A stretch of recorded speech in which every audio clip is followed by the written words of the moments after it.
Indian super ലീഗിലെ റൂമറുകളുടെ കൂളത്തിലേക്ക് ഇടം പിടിച്ച ഇവാൻ ബുക്കോമാനോവിച്ച് എന്ന കേരള ബ്ലാസ്റ്റേഴ്സിന്റെ സ്വന്തം ആരാധകരുടെ ആശാന്റെ പേര് അത്ര വേഗമൊന്നും ഇനി ആ കോളത്തിൽ നിന്നും വിട്ടൊഴിയാൻ പോകുന്നില്ല എന്ന് വേണം മനസ്സിലാക്കാൻ.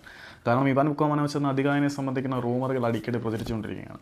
ഇന്ത്യൻ സൂപ്പർ ലീഗിലെ 2 വമ്പൻ ക്ലബ്ബുകൾ, ചാമ്പ്യൻ ക്ലബ്ബുകൾ തന്നെ ആശാനെ നോക്കുന്നുണ്ട് എന്നാണ് അറിയുന്നത്. 2 തവണ ISL ചാമ്പ്യന്മാരായിട്ടുള്ള ചെന്നൈ ആസ്ഥാനമാക്കി പ്രവർത്തിക്കുന്ന ചെന്നൈയിൻ എഫ് സിയും പിന്നീട് മുംബൈ സിറ്റി എഫ് സിയുമാണ് നമ്മൾ ആശാനെ സ്വന്തമാക്കാൻ ആഗ്രഹിക്കുന്നത് എന്ന് റൂമറുകൾ വ്യാപകമായിട്ട് പ്രചരിക്കുന്നുണ്ട്. പക്ഷേ ചെന്നൈൻ്റെ കാര്യത്തിൽ ഒരുപക്ഷെ സത്യമായിരിക്കും എന്ന് തന്നെയാണ് ഞാൻ വിശ്വസിക്കുന്നത്. കാരണം ചെന്നൈയിൻ എഫ് സിയോട് വളരെ അടുത്ത വൃത്തങ്ങളിൽ നിന്നാണ് ചെന്നൈയിൻ എഫ് സി ഇവാൻ ബുക്കോമാനോവിച്ചിനെ തങ്ങളുടെ പരിശീലകനായി കോൺടാക്ട് ചെയ്തിരുന്നു എന്നൊരു അപ്ഡേറ്റ് കിട്ടിയത്.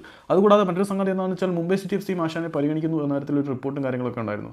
മുംബൈ സിറ്റി എഫ് സിയുടെ പഴയ പരിശീലകനായിട്ടുള്ള ഡെസ് ബെക്കിംഗ്ഹാമും കേരള ബ്ലാസ്റ്റേഴ്സിൻ്റെ പരിശീലകനായിരുന്ന ഇവാൻ ബുക്കോമാനോവിച്ചും തമ്മിൽ വളരെ നല്ല ബന്ധമായിരുന്നു. ഡെസ് ബെക്കിംഗ്ഹാമിൻ്റെ ടീമിനെ ഡീകോഡ് ചെയ്ത ഒരാൾ നമ്മുടെ ആശാൻ കൂടിയായിരുന്നു. മുംബൈ സിറ്റിയെ തകർത്ത് വിട്ടത് ആശാനായിരുന്നു. അതിനുശേഷമാണ് മുംബൈയുടെ പതനം തുടങ്ങിയത് എന്ന് വരെ എടുത്തു പറയാം. പക്ഷേ അവരുടെ പീറ്റർ കക്കെ എന്ന പരിശീലകനുമായിട്ട് അവർ നല്ല ടേംസിലാണ് പൊക്കൊണ്ടിരിക്കുന്നത്. അദ്ദേഹത്തിന് ഇനി 1 വർഷം കൂടി കോൺട്രാക്ട് അവശേഷിക്കുകയും ചെയ്യുന്നുണ്ട്.